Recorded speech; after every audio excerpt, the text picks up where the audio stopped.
dito na side mga idol, nagbablur yung camera natin.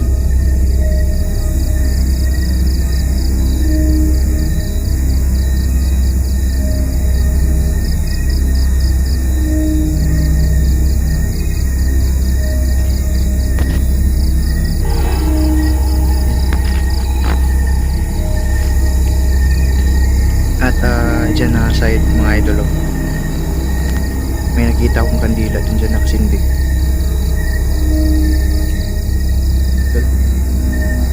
Hindi ko alam.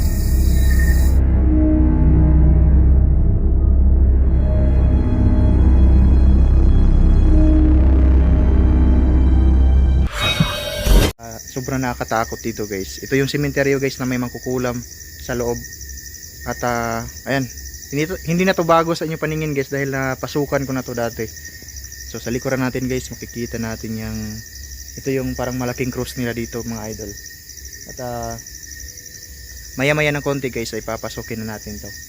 So big shout out po sa inyong lahat, sa lahat po ng mga supporters natin dyan guys, sa lahat po ng nag-share, nagla-like ng ating mga videos. Ayan, shout out po sa inyong lahat. At ngayon ay mag-alas 10 na ng gabi mga idol at napakatahimik dito sa loob. Kaya ayan, panoorin nyo to guys. Hindi ko na patatagalin to. Pasukin na natin tong sementeryo na nakakatakot.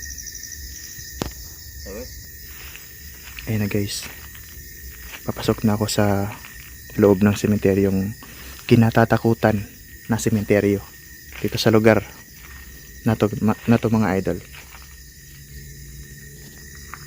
Ayan, yung oras natin guys mag-aalas 11 na ng gabi.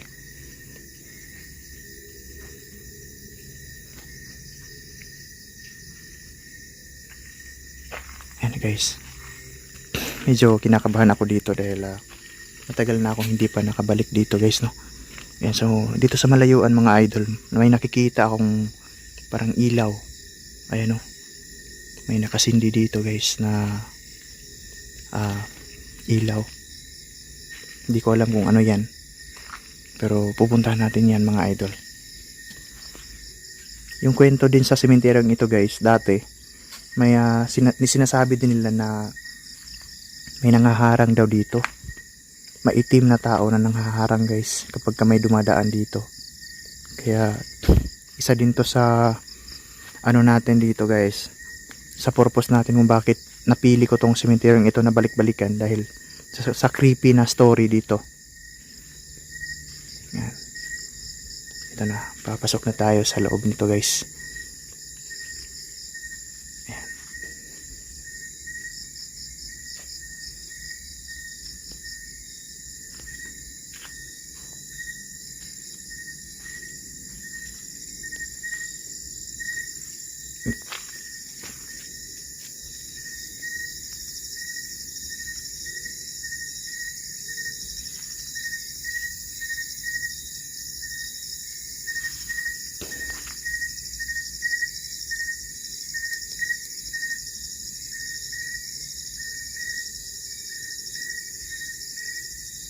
May naririnig akong kakaibang boses dito guys.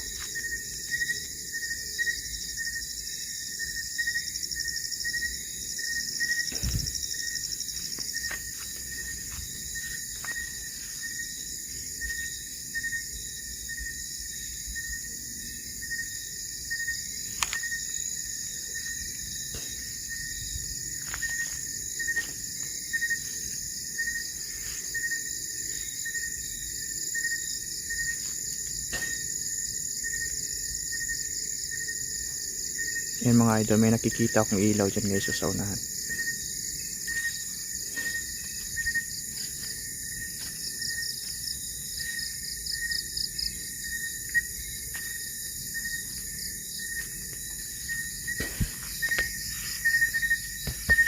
Ayan na guys. So yung naka-vlog ako dito guys ng ilang buwan. So nakalimutan ko na kung anong buwan yun guys. Naubutan ako ng ulan dito sa loob ng sementeryong ito. May nahagip sa kamera ko na dalawang kaluluwa guys. Nahagip siya sa kamera, nakaputi. Na highlights ko yung mga idol at nakita ng kamera natin. Pwede nyo yung tingnan guys sa mga nakaraang video natin. At itong sementeryong ito din ang na-vlog ko. Kaya sa mga ano guys, sa mga bago pa dyan tingnan yung mga nakaraang videos ko guys. Makikita niyo doon itong sementeryo na to. Yan. So ayan, tuloy tayo guys, panoorin nyo, lilibutin pa natin tong napakalawak na sementeryo na sobrang nakakatakot ng storya dito mga idol.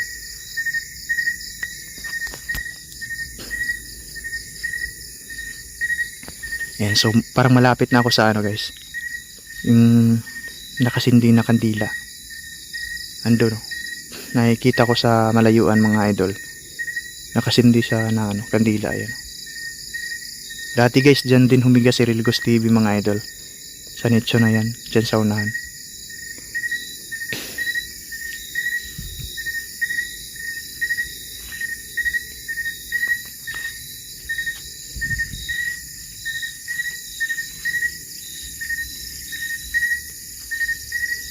Ayan. Ang lalim na ng gabi mga idol, at naririnig na natin yung tinig ng isang kulisap guys, na nasa ilaliman na ng gabi.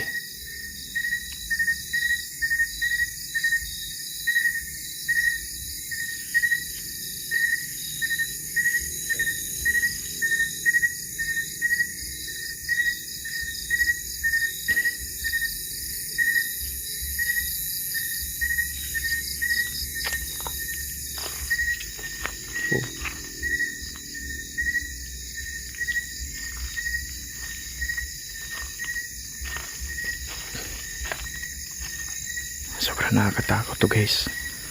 Dito banda kasi yung nagpakita daw yung kapre dito sa may bandang Kawayan mga idol. Kaya medyo natatakot ako dito guys, dahil baka magpakita sa atin dito.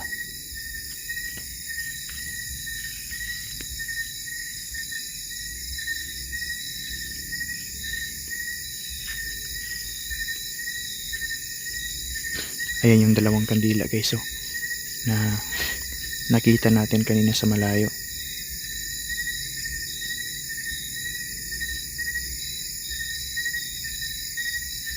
Ewan ko bakit may ano nakasindi dyan. Siguro may nakapunta dito kanina guys.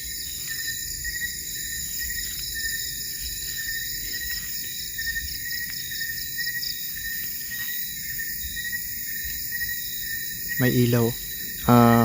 Dati pa yan guys, nilalagyan din ng ilaw dyan kasi napakadilim ng parte na yan guys.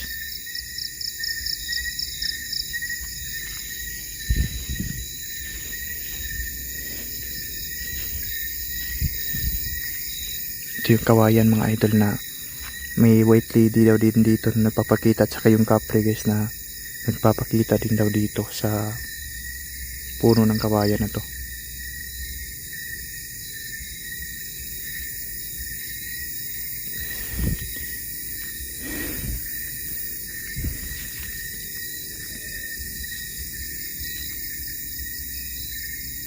Yan, nagbablurred yung camera natin guys. Ibig sabihin may mga kakaiba dito sa sementeryong ito.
Ayan. Dito na side mga idol, nagbablurred yung camera natin.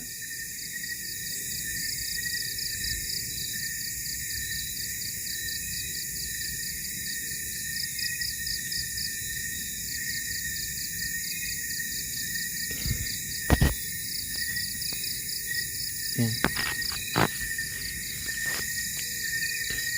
At dyan na side mga idol, oh, may nakita akong kandila din dyan nakasindi. Yan na guys. Grabe. Sobrang nakakatakot dito mga idol.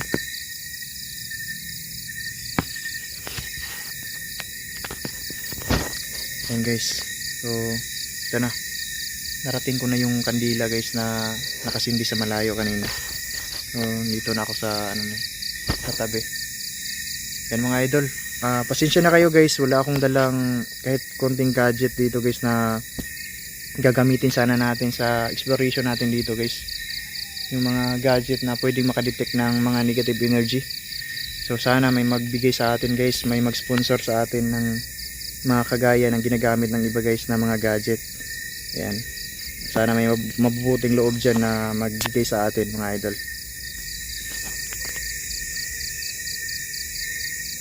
Ayan guys, alas 11:30 na ng gabi ngayon.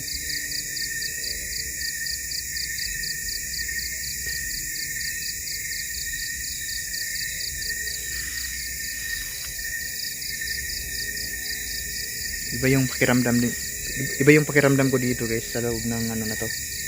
Maraming salamat sa lahat-lahat pala ng mga sumuporta sa atin. Yan, thank you sa encouragement mga idol. Ayan, patuloy pa rin natin yung vlog natin dito sa gumagala tayo sa iba't ibang lugar na sementeryo mga idol, yung may mga kwento ng katatakutan na sementeryo. And binablog pa rin natin. Maraming salamat sa inyo lahat guys.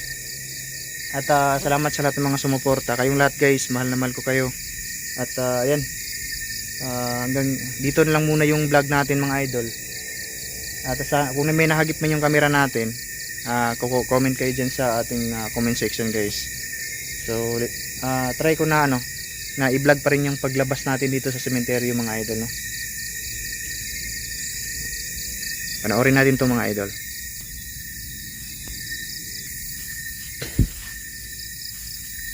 Ayan na. Ayan sa malayo guys, oh. Nakikita ko yung nakasinding kandila din dyan. Ayan ko sinong nagsindi dyan mga idol. Di ko alam.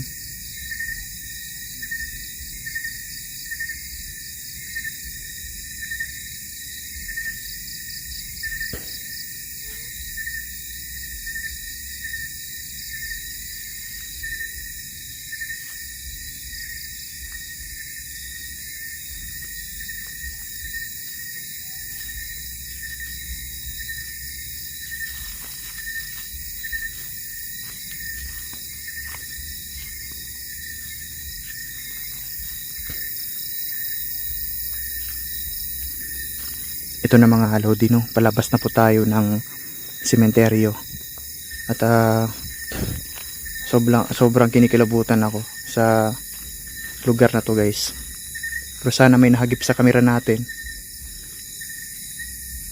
Kasi sobrang nakakatakot talaga siya. Iba't ibang boses yung naririnig ko dito mga idol. At may mga hangin na dumadampi sa katawan natin dito.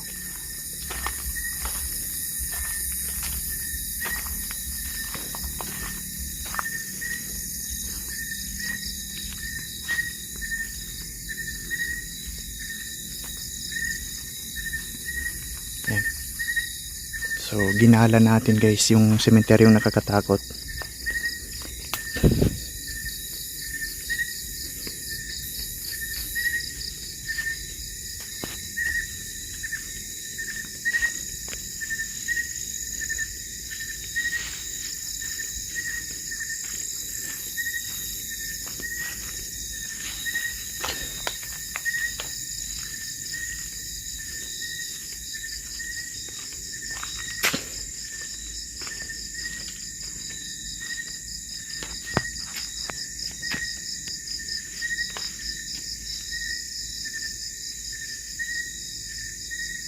Parang may sumusunod sa akin guys.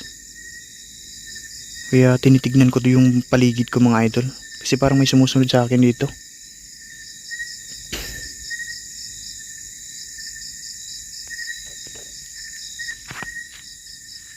Ayan guys.